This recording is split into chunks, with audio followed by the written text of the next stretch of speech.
dahi gidebilecekleri, onlara kol kanat geren, bir şekilde güç veren kurum kuruluşlar hem çok az, var olanlar da kendi görevlerini aslında yerine getiremiyorlar. Bununla bağlantılı o suskunluk devam ediyor ve onlara çizilen yaşama bir şekilde boyun eğmek zorunda kalıyorlar ve tabi oluyorlar o yaşama. Bu söyleyeceğim kelam da çok güzel aslında belirtiyor bunu. Bir genç kızı, daha doğrusu 14 yaşındaki ve genç kızın, bir çocuğun isyanını anlatıyor. Ve ilk etapta duygularını çevresine dile getiriyor ama umursamıyor çevresi. Bu sefer celladına haykırıyor. Yani onu isteyen yaşça büyük kişiye duygularını aktarıyor ve söylüyor. Ve şöyle söylüyor: Cemil dayı, Cemil dayı, bana günah. Hayran olduğum, sen ihtiyarsın. Deli misin? Ben daha çocuğum Cemil dayı. Senin yaşın gelmiş 45'ine, ben 14'ündeyim. Evin yansın Cemil dayı. Ben boynu bükük ve çaresizim.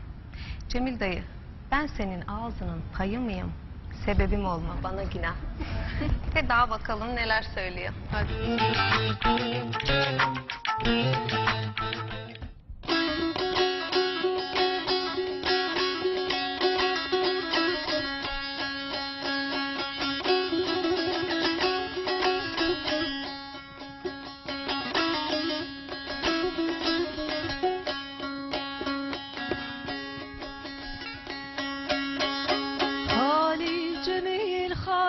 جميل خالي جميل غصقنا ما لولو خالي جميل مبحيرانة ولتي اختياري ذينا أزقد ما لولو خالي جميل عمري تشلو بنجان أخلص شاردما لولو خالي جميل ما شوتي وتيج بالرابة وزي وستو خاري بچارما خالي جميل ما شوتي وزن باري ذوي مرداري بناتما خالي جميل وزقنا ما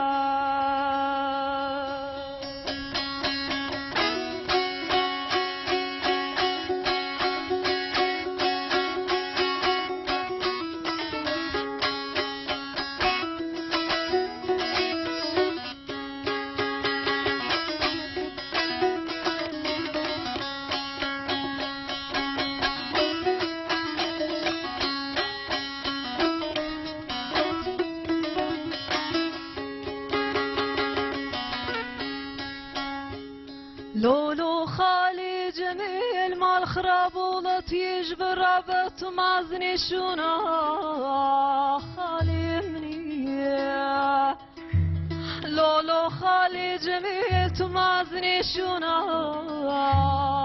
بابي مني لولو خالي جميل وازقدم مال خراب وضايا تمازني لولو خالي جميلتينا بس بابا قدر مني خالي جميل وزقنا ما خالي جميل خالي جميل خالي جميل لو ازبرين داري وازبرين داري دستي كزي كالي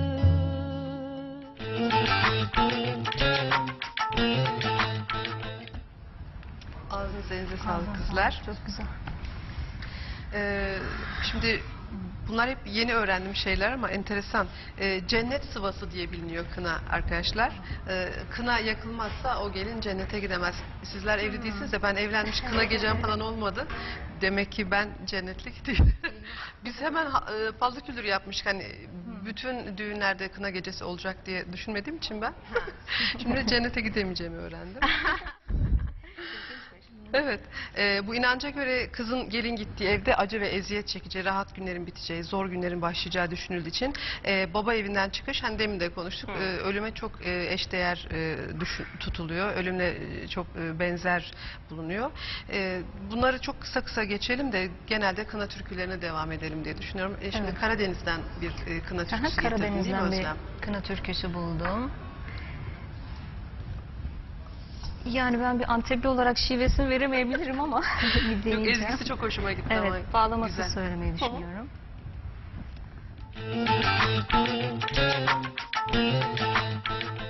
Kinami yağır diler, hamur ettiler anam. Gözlerimin yaşını yağmur ettiler anam. Gözlerimin yaşını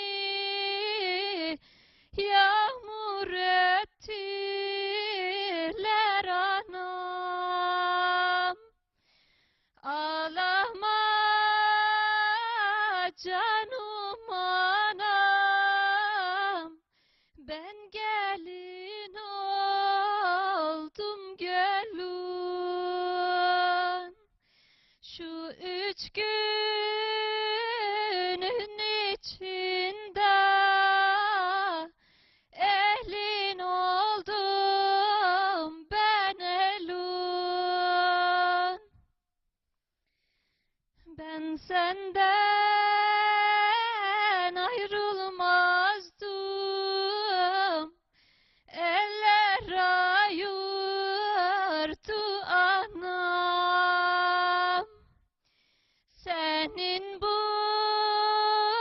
yokluğuna nasıl dayanamam anam. Senin bu yokluğuna nasıl dayanamam anam.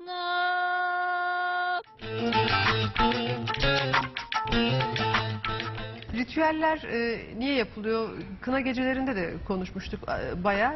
Daha ziyade hep bir berekete vurgu vardı. Özellikle düğünü evin bereketini, köyün bereketini ya da çevrenin bereketini arttırmak için kurgulamışlar. Ta geçmiş zamanlardan bu yana bunun böyle olduğu söyleniyor. Gelin ve damadın işte suya dokunması ve o suyun gençler tarafından içilmesi mutluluk, huzur ve sağlık veriyor gençlere diyelim ki. Ya da ellerindeki bir avuç buğdayı işte atmaları evin eşiğinden geçerken çevrelerine yine bereket sağlıyor. En azından insanlar böyle algılamak, böyle görmek istiyorlar. Düğünlerin böyle bir şeyi var. Yani olumlu açıdan bakarsak düğünlerin böyle bir getirisi var. İnsanlar özellikle birileri evlenirken bereketin, mutluluğun artacağına inanıyorlar. Böyle bir güzelliği var. Çok fazla hazırlanmışız ya bugün. 12-13 tane türkümüz, dranımız var. Burcu ilk defa bizim programımızda bir söylesin. Toyun mübarek. Kars'tan değil mi? Yok, bu Azerbaycan'dan Öyle mi? Naxçıvan'dan. Ha, ben Kars Şarkı diye. bir derleme albümden aslında